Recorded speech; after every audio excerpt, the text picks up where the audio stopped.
Welcome to Set Life. I'm Jake Friels, and this is Amber Buto. And we're so glad that you joined us today with an episode from our good friend, Clay. Clay, so thankful that you're here. Absolutely happy to be here. Yes, I'm so glad for you to be back in the studio. We met, not too long ago at a workshop here that we had with Orlando. Good friend of ours. Yes. Yes, and so I am so stoked for you to be sitting in this space with us today and sharing your story, and you have such a cool one. I got to hear a lot about it, and I was like, you need to be on this. So I'm so glad that we're getting to sit here together today. Well, it's an honor to be here. Thanks for having me, guys. Yeah, absolutely. Yeah, so we're going to dive right into your story. Awesome. Okay, we start, everybody. Like, did you always know you were going to be in this? Or was this like, I think I'm going to go this direction? Was there like signs of it early in your life, or how did you get started? Yeah, great question. So it is a very long story, but I'll just kind of talk about that instigating moment. You know what I'm talking about? Okay, so I was kind of a goober in elementary school, junior high, all that kind of stuff, and I was in Boy Scouts, and we as a troop, we were doing the cinematography merit badge. I had no idea about it. I borrowed my grandma's camera, a little mini DV tape home camera, and our patrol won the best short film made. It was hilarious, paintball guns and all that kind of stuff. I mean, you know what I'm talking about. Yeah. And it just so happened that a producer, one of the dads was a producer, and he saw the work that I had done, and he was like, hey, Clay, do you want to come intern for me?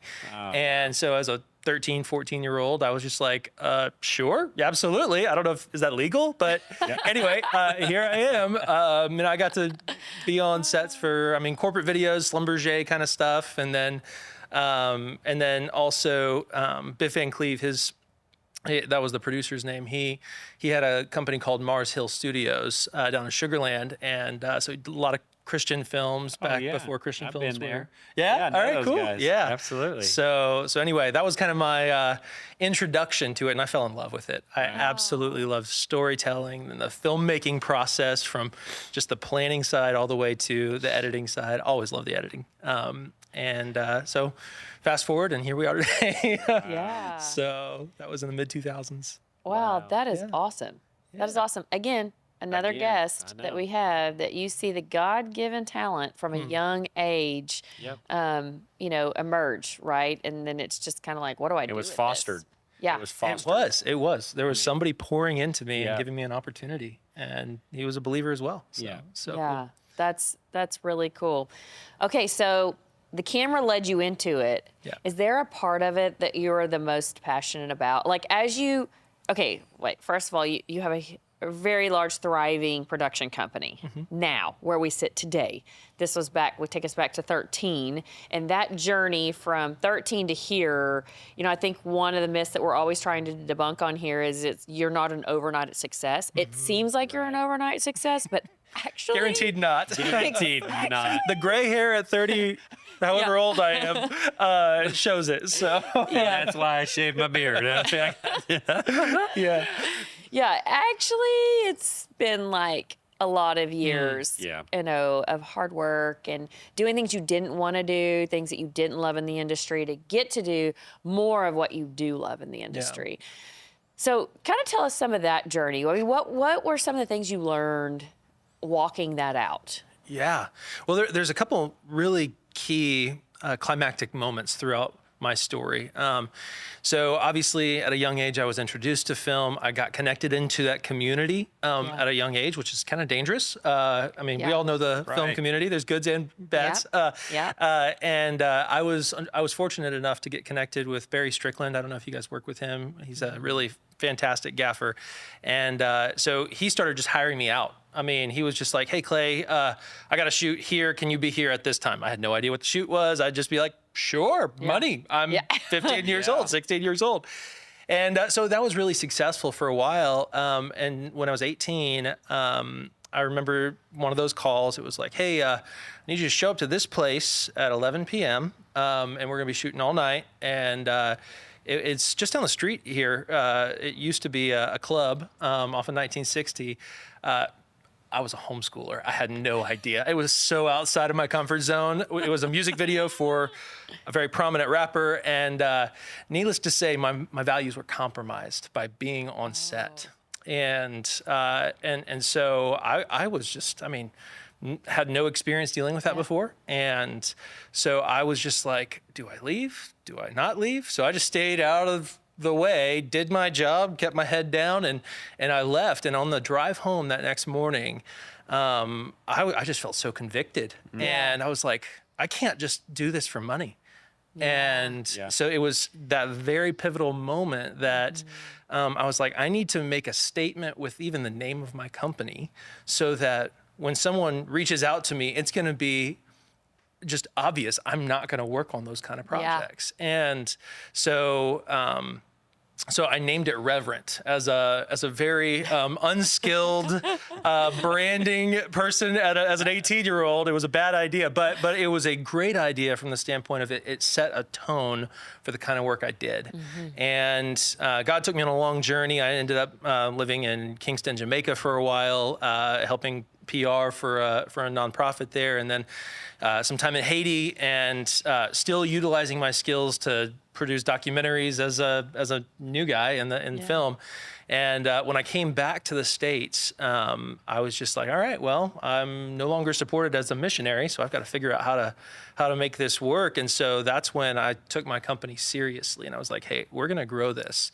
And we split it into 2 different divisions. There was one that was focused on weddings because that was easy money. And but I still loved the storytelling component of it. I absolutely believe it is a powerful tool. I mean, over the years, I had so many brides contacting us saying, hey, your film saved my marriage. I was like, oh, that's a pretty bold statement. But I mean, just to relive that moment was so important. I'm not in the wedding space anymore, but it did help shape me in understanding how to run a business. In 2019, pre-COVID, our company was at the largest, and we had just under 40 employees, and then about 120 contractors that we worked with on a regular basis. So I think we were doing about 1,000 weddings a year at that point in time. And we were just, I mean, I'm still proud of the work that we did because it was true storytelling. And it was during that phase from like the early 2010s until really just the past, I sold the company last year, the wedding company.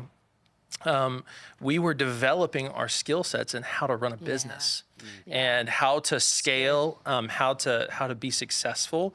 And we, frankly, I was enjoying doing weddings, but I haven't shot a wedding for probably 7 years by now. But kind of that pivotal moment of us deciding to stay in weddings and to scale that, and utilize the resources that were generated from that to do what I was truly passionate about. And so that kind of next pinnacle for us as an organization and my entire team. I can't take all the credit for that. I mean, my team is incredible. But was our feature film A Better Way, which we released in 2020. And so that's some of those peak moments. But I mean, none of it was easy, and there were some crazy moments. I mean, I literally had people. Because of my faith in the wedding industry, that doesn't really jive very well in my belief of what marriage is. And so, I mean, I had people not liking me a lot, and that made it a very difficult season. But God's so faithful, and He brought us through it all. So, those were just a couple little pieces, parts of the journey. So, I think it's I think it's a necessity to some degree in this industry to do what you naturally just did, which was take the camera, use it to make a business, take that business to fund a passion. Absolutely. Okay, so a lot of people are like, hey, I want to use, and this is when I first got into the industry, it was crazy when they were like, oh, you don't ever put your own money into a movie. If that doesn't scream problematic, I don't know what does. Because in normal business, it's like, you better bet on yourself. How many successful business guys and people have been like, including my husband, was like, we literally to start our business went in debt on credit cards. Everything we could on credit cards to go buy our first burnt down house. and was like, this is it. We have got to make this burned down house something and make it make profit. You bet on yourself. Yeah. And that breeds a sense of understanding of business and commitment and ownership and passion and drive and success. And you can't quit. There is no other option. Your back is against the wall. Success lives there in start. Movie industry is like, oh no, you don't do that. Lose everyone else's money. That's how you do it. And that is, I don't know how you sleep at night. Like, I don't know how you sleep at night. That was the first thing I said to everybody was like, wait, no. How do you sleep at night? Like, I could never do something that I intentionally lost someone else's money. Much know you're going to lose the money. But I'm going to do what I love. Like, that is so I love the fact that your story is, no, I took the camera. I was smart. I was obedient. I was diligent with it, and I was like, okay, there's a model here. I can go provide this service. It pays me X amount of dollars that allows me to have a business, that hires somebody else to grow and scale something, to then go, okay, we've been successful at this. Now we're at a place that we can say, all right, now how do we get to foster really what I want to do in the movie side of things? And again, bet on yourself. Invest in yourself is what I say. You can bet on yourself, but I say most importantly, invest in yourself. So what a great, I love that part of your story, Clay. I think that was one of the first things when I first started talking to you, I got that real quick. I was like, this guy knows what he's talking about. So School of Hard Knocks. That's all it is. It's the only way. I mean, it's the only way to be resilient. I mean, we talk about resilience all the time, and in the movie industry, TV, whatever it is, if you can't keep your head down and stay focused and actually put a plan together and execute it and be resilient in the process, you're never going to make it. I mean, I remember I went out to LA, like, I don't know, probably 10 years ago now, and I was sitting down with a real prominent person, and I said, hey, I just really feel like this is a next step we're going to move into. He goes, well, 10 years from now, you can talk to me, and you may have a career at that point. He goes, that's the average. He goes, and 95% of that don't ever make it. So it was a wake up call. It was like, okay, if I really think this is something and you really believe this is something, then you're going to have to really take some long time to process, be resilient, be humble, be teachable, be available, all the things, and bring your skill and craft and art to the table and hone it in, Yeah. So I love that about your story. I love how it, is fostered into what it is today and the company that you have today. But let's talk a little bit about your company today, because your company today is a thriving storytelling company for all kinds of brands. And I know in part of our conversation, you've talked a lot about your passion to bring stories to life. Like, you love that part of the storytelling part.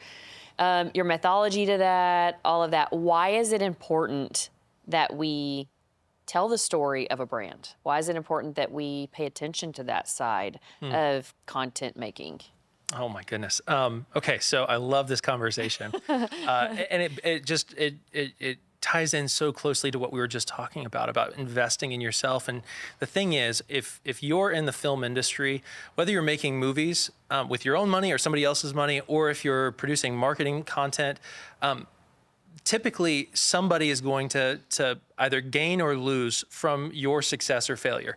And so when we're thinking about, in my space as a marketing agency and production studio, we work a lot with businesses, large and small. I mean, last year we worked with a business to help them get ready to go public and get publicly traded and at a billion-plus valuation. I mean, we did all of their messaging and all of their storytelling. I mean, we went on a shoot across the country to capture the American dream, and it was one of my most favorite projects. But we sat down with the people who were actually putting the money into it. I mean, with the billionaires who were like, hey, I'm going to have to put $200 million into this project. How do we make sure that it's a success? And whether it's that $200 million or it's $20,000 from a local mom and pop, it still means the same thing. It means you cannot waste this money. And a lot of businesses and a lot of people, a lot of projects waste a lot of money on marketing, waste a lot of money on productions. And it's because they go into it just like, hey, No this strategy. is gonna be great. We're going to figure this out on the fly. Yep. And so our approach as a marketing agency and a production studio is we focus on your message first. If we don't have your message down pat, where it's clear, where people understand what you have to offer, then whatever we do, no matter how beautiful it is, Yep. no matter how big the production budget is, Yep. it's going to be a complete flop. Yep. Complete flop. Yep. And with that company that I was mentioning earlier, the one that we were working to take public last year, they hit their 30-day enrollment goal. It was a big financial institution. Their 30-day enrollment goal in the first day of opening their Wow. business. Wow. And I can personally attest to it. It's message. Yeah. It's making sure that it's projected to the right area so that people actually know you exist, but it's about your message. And we utilize a fantastic framework for that called Storybrand. If you haven't checked it out, Donald Miller wrote a book probably 8-9 years ago called Building a Story Brand. And it's a game changer. It really is. It boils down what we know about script writing and even just telling a good story. I mean, 130 points of a good story arc, and he boils it down into 7. And those 7 key parts are really all you need to know and have integrated into your message as a business to be successful. And so that's what we do. That's literally, I mean, I was at the border yesterday or 2 days ago, helping a pretty much statewide home builder with their messaging so we can produce amazing video content for them. I mean, it really doesn't matter who you're talking about, whether it's a home builder, a financial advisor, or some really popular company that might be able to make some fun content. Yeah. It doesn't matter. The messaging process all applies the same way. Yeah. So that's what I love to do. It's a passion of mine. Yeah. Yeah. I agree. I completely agree with if we're not clear in what we produce, like you have seen, we've all seen something, right? And you're like, wow, that was shot so fabulous, but moved me none. Yeah. Yeah. And what is it? Yeah. Yeah. But you're like, Exactly. whoever shot that, we want to work with him. Yes, exactly. If we just gave him a little direction, Yeah. you know, and the same with, this was crazy. I had a production team come in from LA, and we're looking at doing an episodic series together. And another friend of mine I was talking to that's in production, has a production company, was like, oh, I have just did this, a chef show is what it's about. And they're like, oh, we did this. And she was explaining it, and we were talking and everything. And I was like, oh my gosh, that sounds a lot like what I'm working on right now. And then she goes, oh, I shot like a trailer of it or whatever. I'll send it to you. And I was like, yeah, great. So I came back. I told the other producers that I was working with. I was like, oh, one of my friends, she shot some of the things. She's going to send it to me. We'll look at it and see what they did and all this kind of stuff. So excited. Love her to pieces. I get it. And I'm like, oh my gosh, that is absolutely nothing what I had in mind, which is so amazing in this industry. You can be talking about the same thing, like you're saying the same words. You're talking about a chef, you're talking about cooking, you're talking about farms, you're talking about animals, how the meats are prepared, like all these things. And then her version of it versus what my version of it are like polar opposites. And that's the mastery behind when you say making sure you get the story branding right. Like, what is that exactly in everybody's mind brought to life visually? Yeah. You know, not just what it's reading, but what does that look like when you bring it to the screen, when you portray it? Well, and you know, I think one of the reasons why we were successful in the wedding industry was the fact that we were telling stories. I think there's some pushback on my creative team a lot whenever I said, no, you're getting outside of the realm of what we do here, because so many wedding films, I think, are just homages to the videographer. Yes. It's like, hey, I'm gonna have fun with this edit, and it's not gonna make any sense, and it's gonna look really cool. Yep. And the bride may be happy, maybe she's not, I don't know. But the reality is you're not actually telling a story. You're just creating art. And art inherently is prideful and arrogant. And not to say that it's bad. I love art. I love consuming art. But when the artist is only making the art for him or herself, I think there's a problem. I think humility and generosity in art is so beautiful. And so, I mean, one of the reasons I named my company Good Agency, and people make wisecracks about the name. Oh, you're just good, you're not great. I'm like, yeah, well, we're pretty good. We're pretty good. Well, when you think about the very first creator, and he created one of the most beautiful things, that was the most generous thing, the most loving thing, the most humble thing, he created us. He created Earth. In 6 days, and on the seventh day, he rested. And you know what he said at the very end of it all? He said, this is good. Yep. And if God didn't say, no, this is great, then he said, this is good. So who am I to say that I'm going to make something better than God? Yeah. I'm going to make something good. And that's my hope, is to make something good and create something that is honoring to him. And so when we're thinking about storytelling, getting back to the point, Yes. when we're thinking about storytelling, if we are not creating with the end user in mind, the audience in mind, if we're not thinking, all right, what are we trying to compel them to do? In marketing, it's obvious. We want them to buy the product or engage with the service. Yeah. But if it's a film, I mean, if we're not trying to compel them to something. I mean, I think there's kind of this natural inclination that the faith-based film industry has kind of gotten it wrong, because their one goal is, we're going to have a salvation testimony right here at the end of this. And not that that's bad, but I think it isn't thinking of the end user. Right. You're not thinking about the audience. The audience is going to have a grown moment when they watch that. And yes, people's lives will be impacted, and I love it.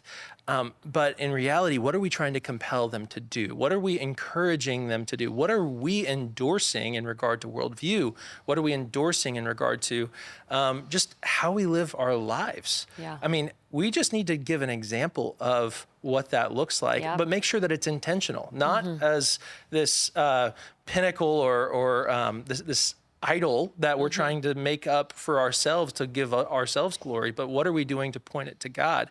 And so when we're thinking about telling a story, we have to ask ourselves, what does the audience want? What is it that they're hoping to do, to become after they engage with this content?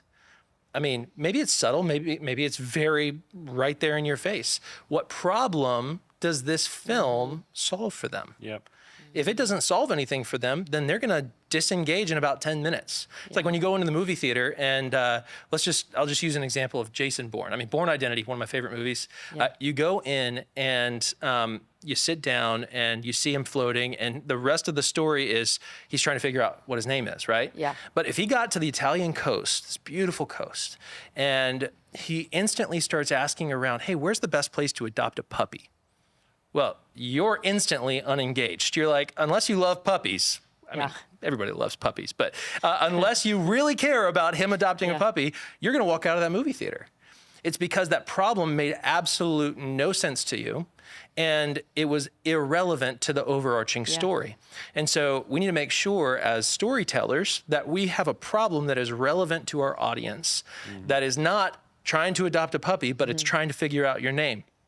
Then you give them a very clear path to success. And in the movie, you want to be clear with that. I mean, it's like every good Bruce Willis movie. You have this 45 minutes in, halfway through the script, the guide, the wise old man is jumping in and saying, all right, I want you to go over there, you over there, and you're going to win the day. And then they win the day. It's as simple as that. That's what the hero's journey requires, is to have that guide step in and give that support. And so as storytellers, we have to remind ourselves that we are that guide too.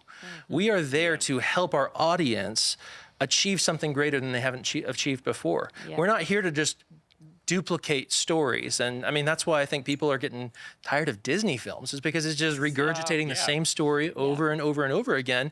And so the audience is tired of it. And so anyway, all that to be said, when it comes to storytelling, we need to make sure that we give clear path to resolution for the audience. Otherwise, there's no point. It's too hard to follow. You know, at the end of the day, I've said it numerous times on here, but it's just so true. The reason that the television was created, or what the origination of it is in movie making, was for storytelling and entertainment. And when we start crossing lines into agenda pushing and working for other causes, the audience is smart. And we're only making them smarter and smarter by the better art and storytelling that we're doing. You know, I went and watched a film the other day. I'm not going to say what it is, but after watching Avatar, it's super hard to go watch anything else with CGI in it. You know, I mean, they educated us in such a high standard now. So true. And then everyone's like, oh, we should make everything underwater, because obviously all of us that are in the movie world, we all know what's coming out way before it comes out. You know, we all hear, we're all working on the projects, all that. So then everybody else starts to catch. So then you start watching all these new action things start being underwater. Like, you know, and I'm like, don't do that. Don't do that. Don't do that unless your budget is what their budget was and you can crush it in that kind of way. Because now everything you show is going to be subpar, like comparatively to that. And in the faith-based genre, I feel like that bar is getting raised as we speak with new films that are coming out and kind of having some breakthroughs, so to speak, and doing well. And we're getting that bar to raise a little bit. So it's not just like, can you make a movie? But like, how good can you tell the story? How much can you move us by this? Don't do the checkbox list of like, okay, it's got to open with this. It's got to have an altar call here. It's got to have this person there. We need a Bible on a table here. And we need like those type things is a recipe. And you'll hear that in the industry too. There's like a recipe for certain films. And as long as you follow that recipe, they'll do well. And I'm like, yes and no to some of that, right? Because there's got to have, we have to keep raising the bar in that, because the audience keeps getting smart to it. It's so true. Were you going to say something? No, I was just saying the same thing. I mean, whenever you can, like, what, a picture speaks 1,000 words, you know? So, I mean, why not let the movie tell the story, you know? Why don't actually let us go on a journey and find out? That's like, I love whenever you start learning about Easter eggs and stuff inside of films and stuff. You know, like now, you know, as a director, producer, you start looking and going, oh, I see why they put that in there. I see why that's in the film. And then it's like, wait, you never answered that question for me, you know? Like, dang, like that was so genius. That got me thinking about the teddy bear in the kid's hand the whole entire time. And I was like, what happened to the teddy bear? You know? But it's funny how we pick up on such small things in movies. You know, it's interesting.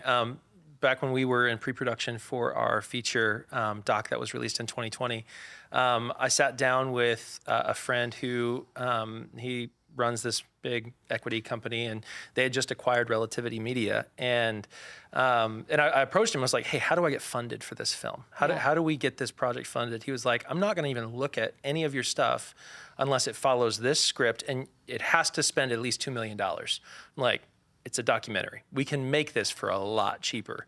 And so he wouldn't even talk to me. I've had the same and I was like, I'm conversation. not gonna ask for $2 million. I don't need $2 million.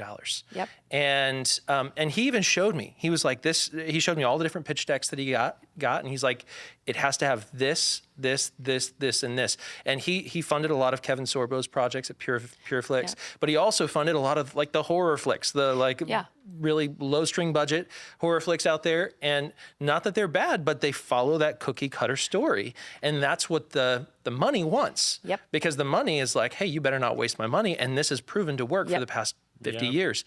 It's all about negating the risk. Absolutely. Right? And that is what's happened so much in the movie industry. So true.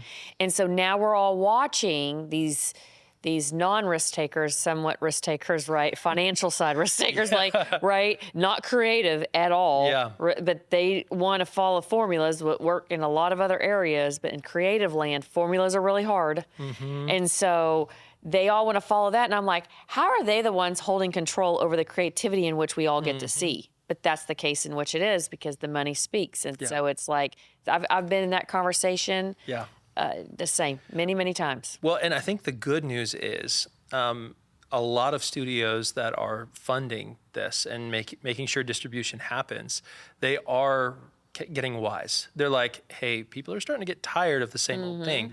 So I was sitting down with Lauren Hammonds, the CEO of Time, last fall, and we were talking about a project that we're working on. And when he asked me what my budget was for our feature doc, I told him we made that thing for $150,000. I mean, I funded it, but we made it for $150K. And he was like, Clay, I have not seen anything of that caliber that costs less than $2 million. Yep. And he hasn't seen that for a long time. And what was really interesting and why we're talking about our next project together is because he realized, okay, we don't have to just settle for the status quo because, I mean, people are consuming so much content, especially with the rise of episodic content. Yes. They're producing and consuming so much content that they absolutely have to be able to find ways to cut costs and stop spending $2 million needlessly just because of the story structure. And I'm excited. I'm excited about the future of the industry because of that. And with the rise of the indie film community that's coming about because of our current strikes that are happening and all that. I mean, I think there's a lot of good things happening right now in the overall film industry, and I'm excited about them. Yep. I completely agree with all of that. And I think there's going to be some new things emerge out of the ashes from all of this in a new kind of way that we do film. Yeah. And it's the same thing I've said. I mean, I've sat with a really prominent industry out in LA, and they were like, they're not going to take you serious unless it's 5 to 7 million. And I was like, well, I mean, I can make it that, I guess.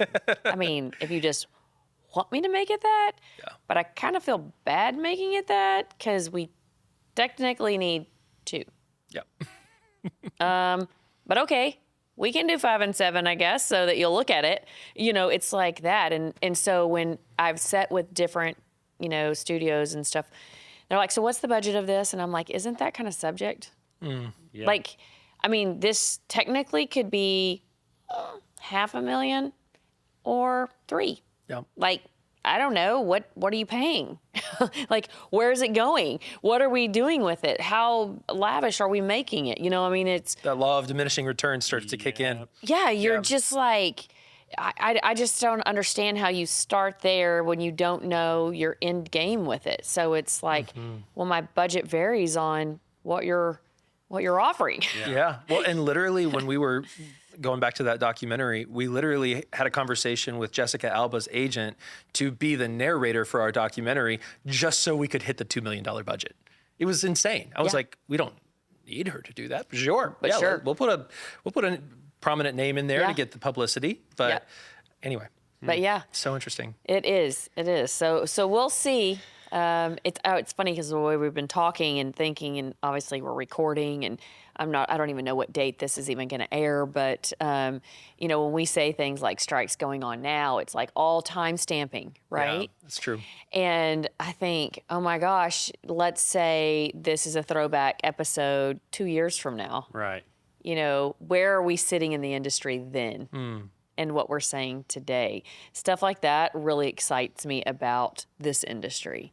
It's always changing. It's always growing. We're recording a little piece in time right now that we get to say, oh my gosh, look what happened since then, right? Like since what we believed then, what we talked about, what we thought, we were like, we all had this inclination that this was going to happen, and here we sit. Yep. With different documentaries, different stories that we've been able to tell and bring to the world, and the different paths that they've been able to take. And I think, too, with streaming making a big change in time, global documentary things are way more incentivizing now than ever. Like, how do we have a way for ourselves to reach the globe, where that hasn't been an option for too long. But even more now, as you're like, okay, you can have your own platforms, you can get around the world, you can partner with people, the big influencers of the world, all those things of audiences that are being built globally now, that excites me as well.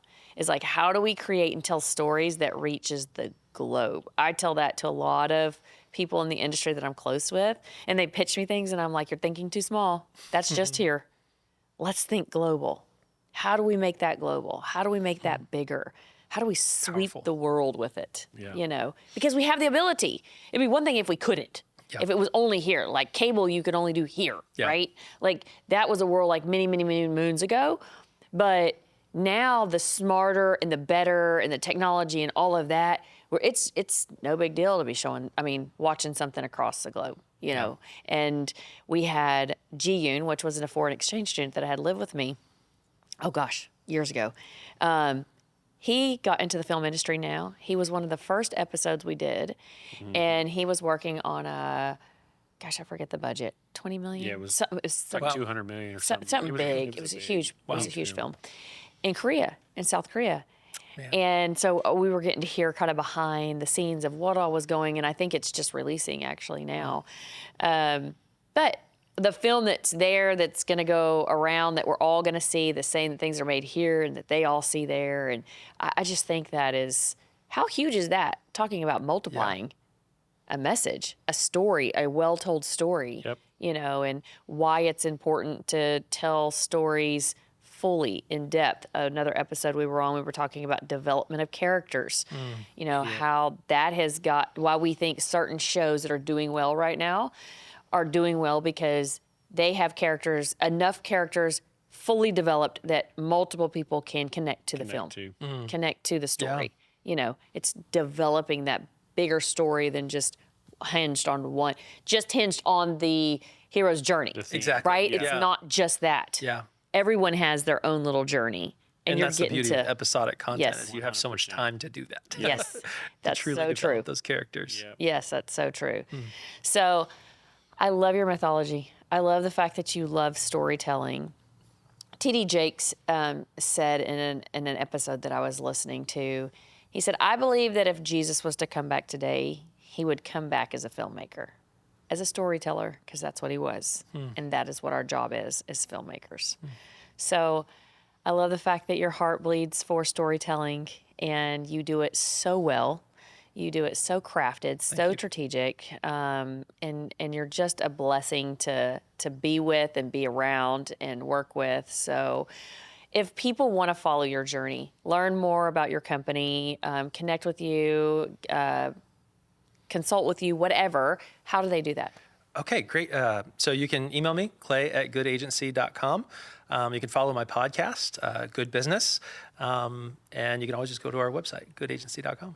So And where is your podcast everywhere? everywhere, It's on every platform. every platform, yeah. Okay, so go look that up. For sure, go look that up, all you little podders out there. And check him out. He's super kind. He will get back to you. He will answer your questions. He will help any way that he can if he is able to. So look him up, show him some support, and thank you. Thank you so much for being Thanks here. for having me. Yeah, It was a blessing. it was a Absolutely, great time. Jake, always good. Enjoy it. Another one Every bites the time. dust. Let's go. We've made it for Again. another episode. Let's go. So thanks, Clay. We appreciate you. Absolutely. Until next time, we'll see you on Set Life.